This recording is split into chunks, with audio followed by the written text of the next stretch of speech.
question that we had to look at as a main topic was the ever-reaching arm of regulation and compliance. And we decided that we should consider if there were any particular issues that regulation and compliance would throw up, or perhaps could throw up in the future, with big data coming on stream.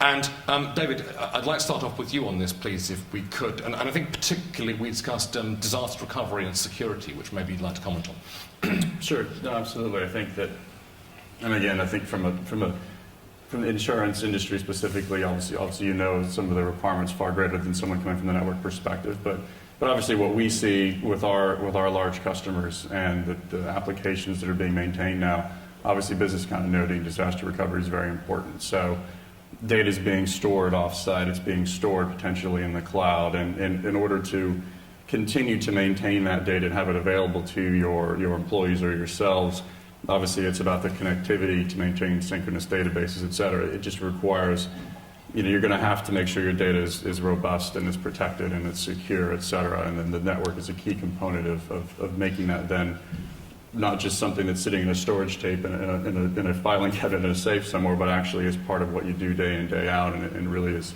an online or accessible approach. And I think the other aspect, which I believe you mentioned, is just security as well. So as applications and data moves into potentially the cloud or potentially off-site, it does again change how companies are looking at maintaining data security, maintaining information security. Do they start to look at more of moving towards share or dedicated topologies in the network versus shared networking, running things across the internet, obviously, versus running dedicated connections? So all of those factors are very important, and it's just, again, important to understand, what are the requirements, how much data do you need to manipulate, what are the security concerns you have, at what level of the network do you build that security? Okay, thank you. And Nigel, from the broker's perspective. Yeah, I mean, for us as a broker, this is probably one of our biggest concerns at the moment, because obviously most of the data isn't ours. So if we don't have an upfront discussion with our clients on where their data is going, whether it's going off-site, whether it's going into Amazon, for example, then that can leave us in a difficult situation in terms of data security. I think generally a lot of our clients don't necessarily consider where their data is going, either in our organisation or elsewhere, and most of the technologies that are coming on stream are cloud-based, so we want to be able to take advantage of that, but it changes the dynamic of our discussions with our client base dramatically, because then suddenly you have to engage with the technology guys in an organisation rather than maybe the underwriting groups. So it's a very different interaction that we're starting to encounter. So yeah, it's a really big issue.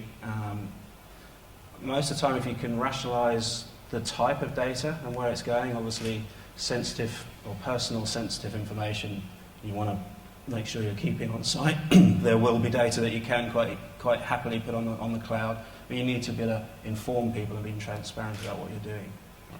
Okay. I mean, you just alluded to data protection there. Do you see that as a specific threat? We've had to create a European data centre just to manage our own employee information, frankly. So that how we manage our own business is one aspect, but then of course it becomes way more complicated when you're dealing with other people's data. So yeah, the fact that if data is going to the US, then there's particular issues around that in storing it out there. We need to go to some level to make sure we retain European data within the EU. This is not my area of specialism, but I'm very aware of the types of processes and the decision-making that's happening at the moment. Okay, thank you. And Mark, from AIR's perspective. Well, like Nigel and, of course, David, security is really our number one concern. We sign NDAs and we have confidentiality understandings with all of our clients, of course, about how that data is stored and how that data is transmitted. We have to bear in mind also that we're treated as an outsourced service, and as such we're subject really to the internal regulations as if we were an integral part of our client's team.